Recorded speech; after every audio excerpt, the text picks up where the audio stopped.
사랑하는 여러분, 분주하고 고단한 삶 속에서 때로는 모든 것이 무너져 내리는 듯한 기분을 느낄 때가 있으신가요?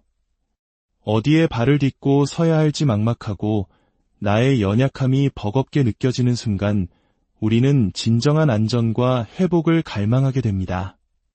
오늘 우리는 수많은 실패와 좌절 속에서도 마침내 굳건히 일어섰던 한 사람, 사도 베드로의 편지를 통해 바로 그 흔들리지 않는 평안과 소망의 근원을 함께 찾아가 보려 합니다. 이 은혜로운 여정을 시작하기에 앞서 만약 오늘 이 말씀이 여러분의 마음에 울림을 준다면 좋아요와 구독으로 그 마음을 표현해 주십시오. 여러분의 작은 손길 하나하나가 이 귀한 말씀이 더 많은 지친 영혼들에게 흘러가는 통로가 될 것입니다.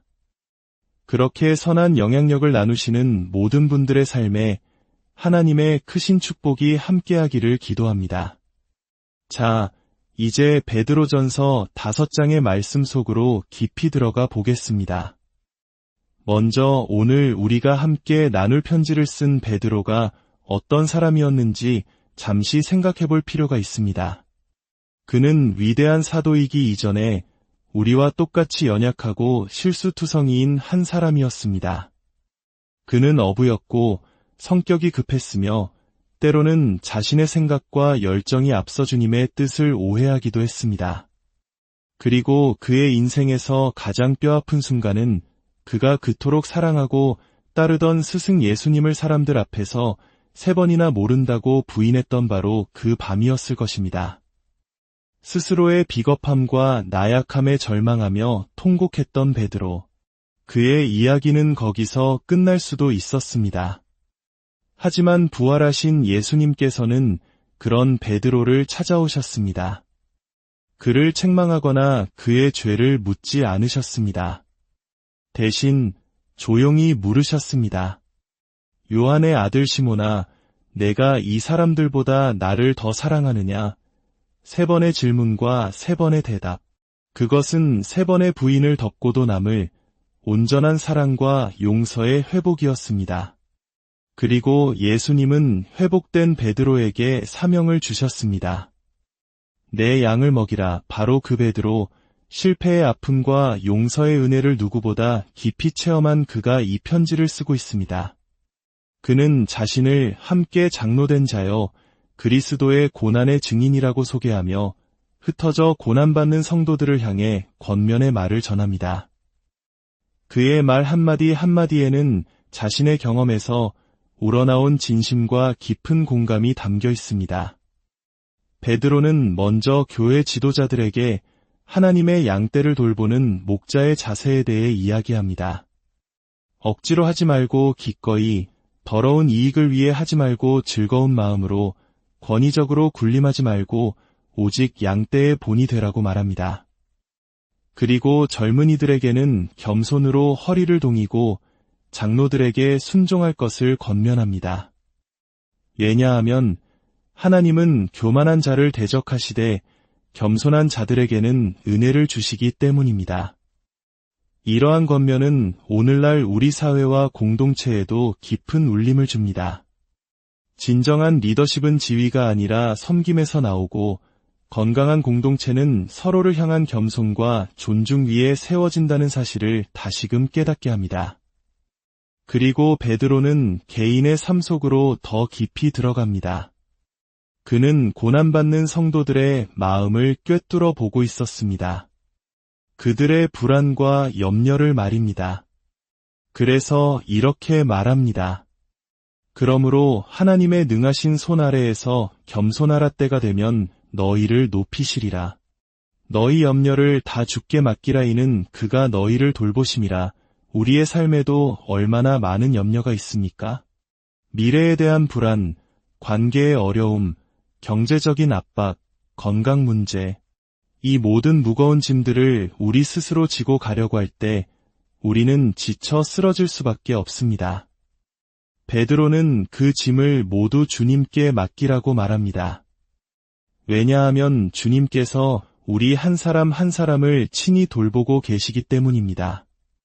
이것은 단순한 위로가 아니라 우리를 향한 하나님의 신실한 약속입니다. 하지만 영적인 삶은 단순히 짐을 맡기는 것에서 그치지 않습니다. 베드로는 이어서 경고합니다. 근신하라 깨어라 너희 대적 마귀가 오는 사자같이 두루다니며 삼킬 자를 찾나니 너희는 믿음을 굳건하게 하여 그를 대적하라. 우리의 대적 사탄은 끊임없이 우리를 넘어뜨리려 합니다. 거짓말로 우리를 속이고 의심의 씨앗을 심고 두려움으로 우리를 낙심하게 만듭니다.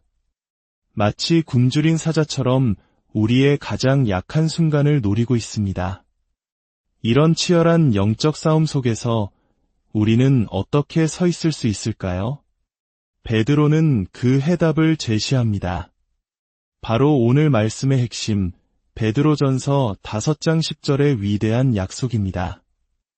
모든 은혜의 하나님 곧 그리스도 안에서 너희를 부르사 자기의 영원한 영광에 들어가게 하신 이가 잠깐 고난을 당한 너희를 친히 온전하게 하시며 굳건하게 하시며 강하게 하시며 털을 견고하게 하시리라. 이 한 구절 안에 폭풍우 치는 인생을 살아가는 우리를 향한 하나님의 4가지 놀라운 약속이 담겨 있습니다. 잠시 잠깐의 고난이 지나가면 모든 은혜의 하나님께서 친히 우리를 위해 일하실 것이라고 약속하십니다. 이 4가지 약속의 기둥을 하나씩 살펴보겠습니다. 첫째, 온전하게 하신다는 약속입니다. 여기서 온전하게 하다라는 헬라어 단어 카타르티조는 매우 흥미로운 의미를 가집니다. 이 단어는 어부였던 베드로에게 아주 익숙한 단어였습니다. 바로 찢어진 그물을 깁는다는 뜻이기 때문입니다. 고기잡이로 생계를 유지하던 어부에게 찢어진 그물은 큰 문제입니다. 그 찢어진 틈을 꼼꼼하게 기워야만 다시 고기를 잡을 수 있습니다. 또한 이 단어는 부러진 뼈를 맞춘다는 의학 용어로도 사용되었습니다. 인생의 시련 속에서 우리의 마음은 찢어진 그물처럼 갈기갈기 찢어지고 부러진 뼈처럼 어긋나 버릴 때가 있습니다. 관계가 깨어지고 꿈이 좌절되고 마음이 상처 입어 더 이상 아무것도 할 수 없을 것 같은 절망에 빠집니다. 바로 그때 모든 은혜의 하나님께서 우리의 외과 의사가 되어주시고 가장 노련한 어부가 되어주셔서 우리의 부러진 삶을 다시 맞추시고 찢어진 마음을 온전하게 기워주신다고 약속하십니다. 하나님은 우리의 상처를 단순히 덮어두는 것이 아니라 완벽하게 회복시키시는 분입니다. 둘째, 굳건하게 하신다는 약속입니다. 이 말은 넘어지지 않도록 굳게 받쳐준다는 의미입니다. 마치 어린아이가 걸음마를 배울 때 넘어지고 또 넘어지지만 부모의 손을 잡고 일어서는 것처럼 말입니다. 하지만 나이가 들수록 한 번 넘어지면 다시 일어서기가 쉽지 않습니다. 영적으로도 마찬가지입니다. 계속되는 실패와 유혹 속에서 우리는 쉽게 넘어지고 다시 일어설 힘조차 없다고 느낄 때가 많습니다. 사탄은 바로 그 순간을 노려 우리를 비웃으며 말합니다. 너는 끝났어. 다시는 일어설 수 없을 거야. 하지만 하나님께서는 약속하십니다. 내가 너를 붙들어 주겠다. 내가 비틀거릴 때 내가 너의 지지대가 되어 주어 결코 넘어지지 않게 하겠다. 그분의 강한 팔이 우리를 붙들고 계시기에 우리는 다시 일어설 수 있습니다. 셋째, 강하게 하신다는 약속입니다. 이것은 굳건하게 하시는 것에서 한 걸음 더 나아간 약속입니다. 단순히 넘어지지 않게 지탱해 주시는 것을 넘어 우리 내면에 힘과 능력을 부어주시겠다는 의미입니다. 외부의 공격에도 무너지지 않는 내적인 힘을 주시겠다는 것입니다. 마치 약한 식물에 영양분을 공급하여 비바람에도 꺾이지 않는 강한 나무로 자라게 하시듯 하나님께서는 당신의 능력으로 우리를 채우사 세상의 어떤 시련 앞에서도 무너지지 않는 강한 믿음의 사람으로 만들어주십니다. 우리의 힘이 아닌 그분으로부터 오는 힘으로 우리는 강해집니다. 넷째, 털을 견고하게 하신다는 약속입니다. 이것은 반석 위에 굳건한 기초를 놓는다는 의미입니다. 아무리 화려하고 멋진 건물이라도 기초가 부실하면 작은 흔들림에도 쉽게 무너져 내립니다. 우리의 믿음과 삶도 마찬가지입니다. 세상의 가치관이나 사람의 인정, 물질과 같은 모래 위에 세운 인생은 결국 무너질 수밖에 없습니다. 하나님께서는 변하지 않는 당신의 말씀과 신실하심이라는 단단한 반석 위에 우리의 삶의 기초를 다시 놓아주시겠다고 약속하십니다. 그 누구도 그 어떤 상황도 흔들 수 없는 견고한 기초 위에 우리를 세워주시는 것입니다. 찢어진 것을 기워 온전하게 하시고 넘어지지 않도록 굳건하게 붙드시며 내면을 강하게 하시고 흔들리지 않는 터 위에 세우시는 이 모든 일을 모든 은혜의 하나님께서 친히 행하실 것입니다. 이 놀라운 약속 앞에서 베드로는 감격을 이기지 못하고 외칩니다. 권능이 그에게 세세무궁하도록 있나이다. 아멘. 사랑하는 여러분, 베드로의 삶은 우리에게 큰 위로와 용기를 줍니다. 그는 끔찍한 실패를 경험했지만 그 실패가 그의 인생의 끝이 아니었습니다. 오히려 그 깨어짐의 경험을 통해 그는 하나님의 한없는 은혜를 더 깊이 깨닫게 되었고 자신과 같이 연약한 이들을 위로하고 세워주는 위대한 사도가 될 수 있었습니다. 사탄은 우리의 과거의 실패와 상처를 들추어내며 우리를 정죄하고 자격이 없다고 속삭일 것입니다. 너 같은 사람이 어떻게 하나님을 섬길 수 있겠어? 하지만 그 거짓말에 속지 마십시오. 하나님께서는 우리의 상처와 실패, 그 깨어진 조각들마저도 당신의 손에서 아름다운 작품으로 만들어 가십니다. 우리의 아픔은 다른 아픈 사람을 이해하고 위로할 수 있는 통로가 되며 우리의 연약함은 하나님의 강하심이 드러나는 무대가 됩니다. 하나님께서는 잿더미 속에서 아름다움을, 슬픔 속에서 기쁨의 기름을, 근심하는 영혼에게 찬송의 옷을 입히시는 분이기 때문입니다.